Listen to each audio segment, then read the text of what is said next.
Welcome to My Long Island TV. From Manhasset to Montauk, we have traveled our communities to bring you the following events. I'm your host, Waldo Cabrera. My Long Island TV starts now.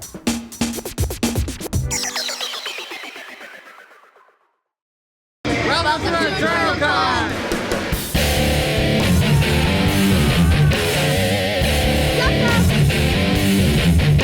We're here at the Cradle of Aviation Museum. We're having an Eternal Con, the Long Island Comic Con. Well, we needed one in Long Island. Long Island didn't have a Comic Con, so I said, you know what? Let's try to make one. I think we have about 300 tables of vendors, artists, celebrities. We take over the entire Cradle of Aviation Museum.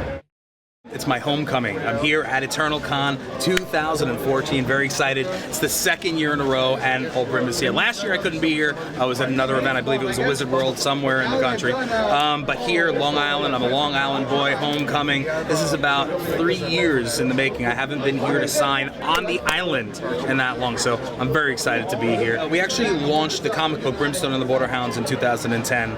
We launched in Borders Books. It was like unheard of at the time, you know, the comic book launching in Borders Books. We did our first signing actually in Westbury. All right, October 31st was when it launched of 2010. They went bankrupt or went out of business 2 months later, so we pulled, and then we went and relaunched in Barnes & Noble and B. Dalton's nationwide January 11, 2011. Shortly after that, we started building up a lot of steam, and friends of mine started wanting to have us represent them as well.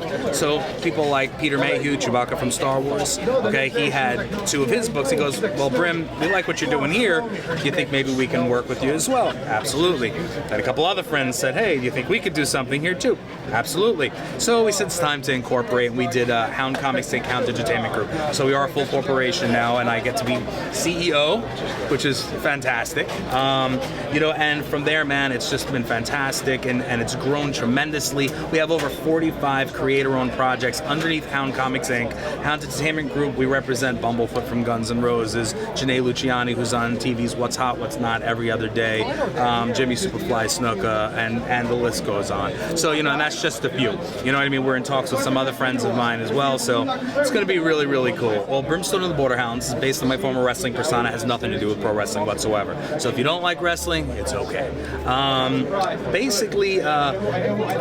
Okay.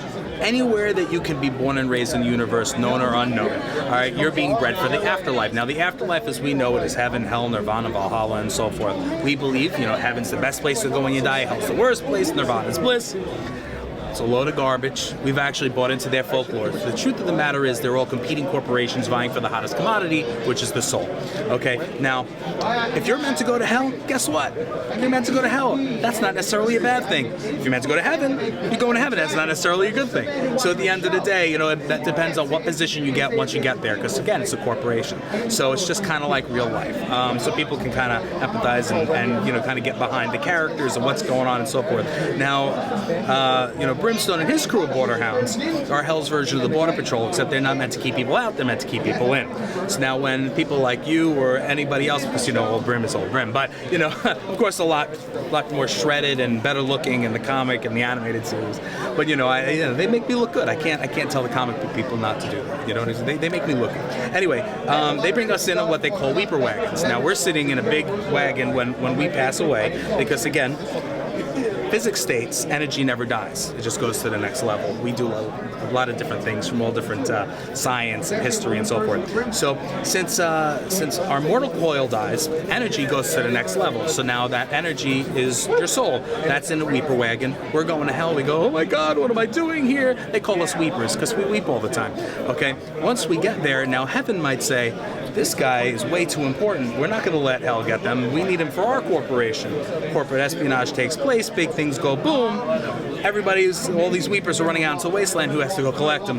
The Borderhounds. So Brim and his crew just happen to be the top hounds. And, that's basically the whole gist of the comic. It takes place heaven, hell, earth, nirvana, Valhalla, anywhere you could think of. It's just everywhere. We're on issue 9 right now. We have 3 special editions, 2 others coming out very shortly with the female Borderhounds, the Jaguar House, which has been fantastic.